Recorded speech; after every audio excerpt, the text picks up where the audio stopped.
Amoateng, the giant lover of the Princess of Adumasa. Long ago, in the peaceful village of Adumasa in the Ashanti region of Ghana, there lived a man unlike any other. His name was Amoateng. Amoateng had no family and no known past. He simply appeared one morning, walking into the village with nothing. His unmatched strength and giant stature were the talk of every household. He was strong to the extent that people associated him with Samson in the Holy Bible. He once lifted a cow that had fallen into a ditch and carried it back to the farm on his shoulders.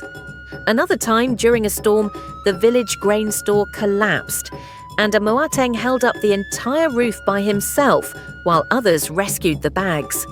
When the village well dried up, he dug deep into the ground with just a hoe and his hands, and found water within a day. Old men and women shook their heads and said, "We've never seen anything like this in our time." But for all his kindness, he never asked for payment. If you thanked him, he only nodded. He lived simply in a small hut near the river and grew his own food.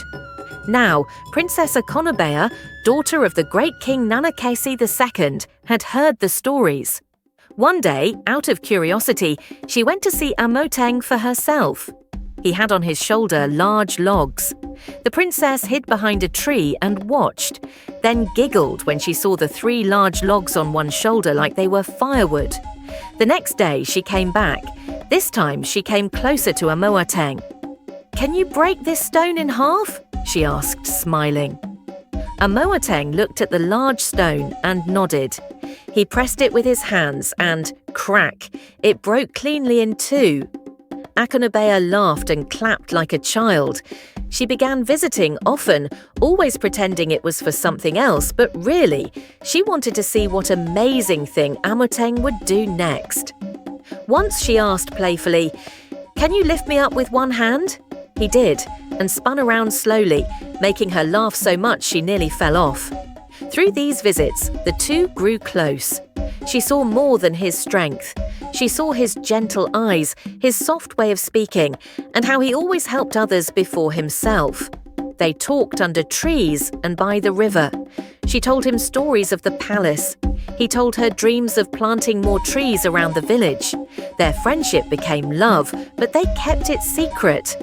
Until one day, a palace maid saw them talking under the mango tree and told the king. When Nana Kese II heard, he was furious. "A princess cannot fall in love with a man like that. He has no family, no history. He is too strong. It is unnatural." Akonobea was locked in her room. Guards were posted day and night, and that is when her sickness began. She refused to eat. Her heart felt heavy. Her laughter was gone. No medicine helped. The palace called healers from far and near, but nothing worked. In despair, the king announced that whoever finds the cure for the princess shall marry her. And so the search began. But everyone knew that the best herbs grew beyond the ancient wall, deep in the forest. A tall stone wall, older than the village itself, with a gate no key could open. No one had ever passed through it. Many tried, but they all failed until Amoateng went there alone. He stood before the gate. He placed both hands on the iron bars. Slowly, with a loud groan, the gate moved. He pulled it open with nothing but his bare hands. Inside was a hidden grove of rare herbs, untouched by human hands. He found the unique heart-shaped leaf, which would cure the princess. But on his way back, he met a young hunter named Obeng. Obeng had loved Akonobea from a distance, but never dared to tell her because he was scared of Amoateng. Amoateng looked at him kindly and said, "Take this herb and go heal the princess. She will live and smile again. That is all I want." Obeng was shocked and asked, "Why are you doing this? She loves you." But Amoateng smiled and said quietly, "She needs peace. That's all I ever wanted for her." Then he turned and walked into the forest. Obeng delivered the herb to the chief herbal healer, and days later, the princess was healed. And true to his word, the king gave her to Obeng as a wife. But Obeng didn't keep the story of how he got the herb to himself. He told the full story of how Amoateng found the herb but chose to give it to him instead.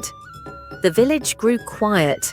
At this point, they realized they had lost a great treasure and began searching for Amoateng. They searched the forests, they asked in nearby towns. But Amoateng was gone without a trace. The ancient wall gate still open, and villagers go there for very powerful herbs to heal the sick. Today, under the old mango tree where they once laughed, there is a small wooden bench.